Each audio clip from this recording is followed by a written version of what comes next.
Ya ketika Hasan Hussein kan naik di atas punggung Rasulullah SAW dan Rasulullah membiarkan supaya dia menikmati. Tapi apa Itu saat beliau sholat ya? ada pada saat beliau sholat dan juga pada saat yang lain. Jadi dua-duanya naik dan Rasulullah dijadikan kuda-kudaan gitu.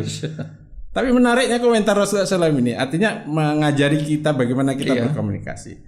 Kata Rasulullah SAW, sebaik-baik penunggang kuda adalah dua cucuku ini dan sebaik-baik kuda adalah aku, katanya. Maksudnya kuda-kudaan gitu. Artinya ini ngajari pada kita berkomunikasi dengan orang itu ya masuklah ke dunia mereka dan berkomunikasi dengan bahasa mereka.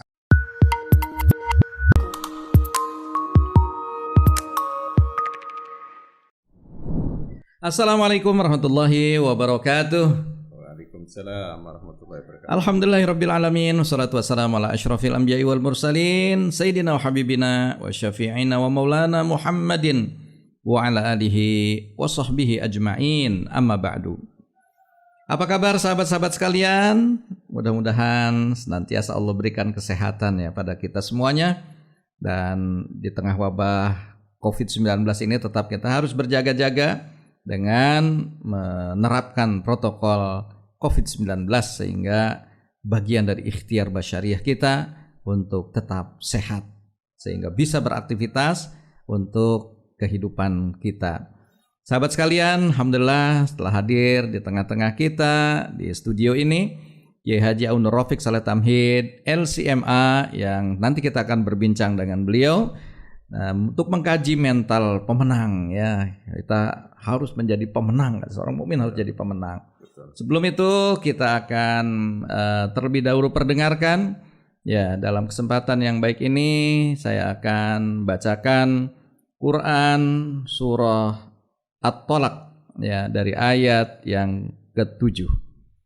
Nah, A'udzu billahi minasy syaithanir rajim. Bismillahirrahmanirrahim.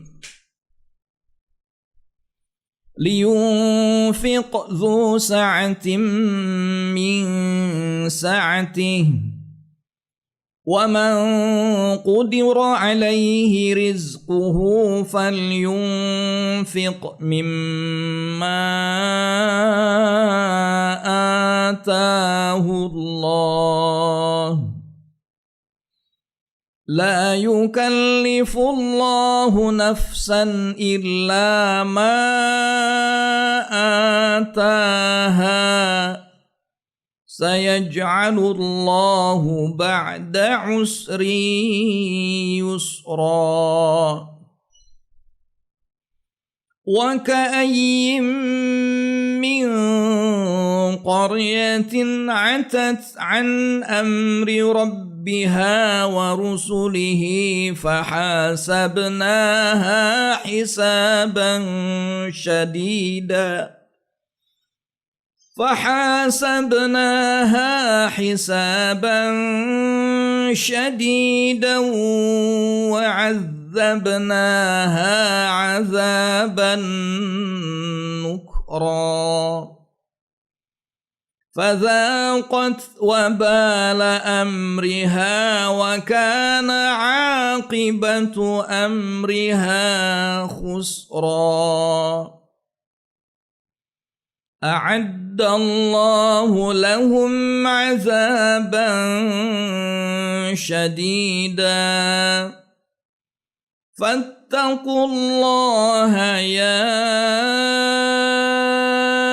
أولي الألباب الذين آمنوا قد أنزل الله إليكم ذكرا رسولا يتلو عليكم آيات الله مبينات ليخرج الذين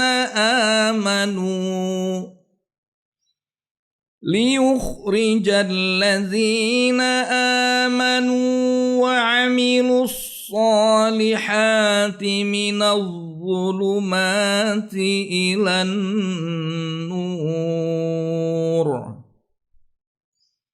ومن يؤمن بالله ويعمل صالحا يدخله جنات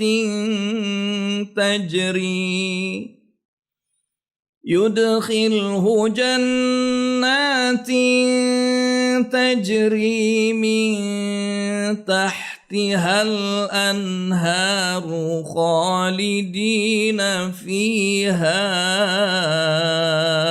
أبدا قد أحسن الله له رزقا الله الذي خلق 7 سماوات ومن الأرض مثلهن يتنزل الأمر بينهن لتعلموا أن الله على كل شيء قدير لتعلموا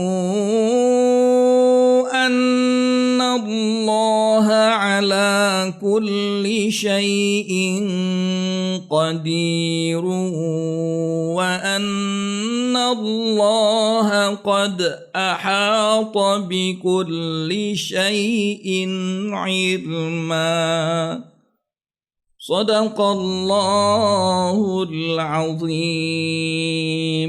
Barakallahu fikum wa fi tilawatikum. Alhamdulillah. Ustaz, apa kabar Ustaz? Sehat, Masya Allah. Alhamdulillah. Alhamdulillah. Sehat, kembali kita ketemu dengan Ustaz Aun nih. Senang banget nih kita nih. Senang Iya. Saya juga. Dan kita akan coba mendalami buku yang beliau tuliskan, itu Mental Pemenang. Betul. Sekarang kita mau bahas apa nih Ustaz? Kisah apa yang antum mau ceritakan nih? Kisah tentang orang bakhil, Ustaz. Orang bakhil.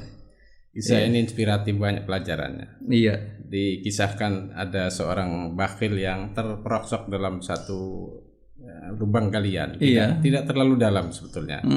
Masih bisa diangkat dengan tangan, diulurkan, ditarik gitu. Lalu kemudian beberapa orang karena melihat orang bakhil ini jatuh ke lubang itu, kemudian beberapa orang yang ingin membantunya mengulurkan tangan dengan mengucapkan, berikan tanganmu, nanti saya tarik gitu. Ternyata di luar perkiraan, orang ini nggak mau mengulurkan tangannya.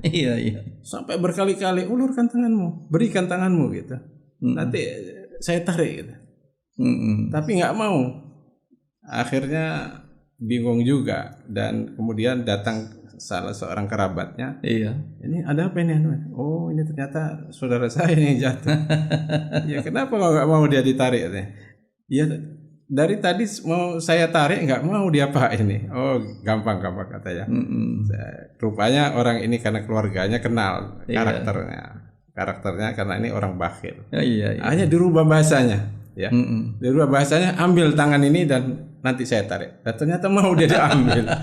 Jadi bahasa berikan dan ambil ini beda rupanya tanggapannya. Nah, ini kisah yang inspiratif buat kita agar kita berbicara kepada orang lain itu sesuai dengan pola pikir mereka. Ini komunikasi, masalah komunikasi. Orang kalau udah ini antipati duluan, dengan berikan itu ya. Orang bakhil ini masalahnya. Kita sebagai komunikan harus tahu siapa yang kita hadapi ini. Nah, ini pelajaran pentingnya. Itu sebabnya Ustaz, Allah mengajari kita lewat para nabi itu. Ketika memberikan mukjizat kepada para nabi, itu mukjizatnya sesuai dengan kondisi zaman itu. Masya Allah. Zaman yang dihadapi oleh Nabi itu. Nabi Musa. Nabi Musa itu mukjizatnya tongkat yang bisa berubah jadi ular. Nah, kenapa ini diberikan mukjizat tongkat jadi ular? Karena di zamannya Nabi Musa menghadapi fenomena sihir yang luar biasa. Sehingga Allah memberikan tandingan, istilahnya itu sesuai dengan komunikasi, tuntutan komunikasi. Iya. Dan kemudian dalam kisah yang dikisahkan oleh Allah, para tukang sihir negeri Fir'aun semuanya masuk Islam dengan mukjizat itu. Iya. Mukjizatnya Nabi Yusuf diberikan kemampuan oleh Allah untuk mentakwil mimpi.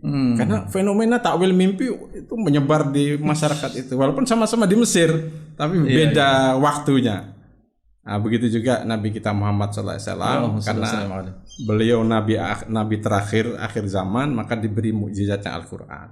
Yang Al-Quran ini mampu menghadapi segala tuntutan zaman, semua waktu, generasi, di zaman apa saja, Al-Quran ini mampu menghadapi semua zaman, semua manusia. Semua tantangan juga. Semua tantangan. Dan ini pelajaran buat kita semua.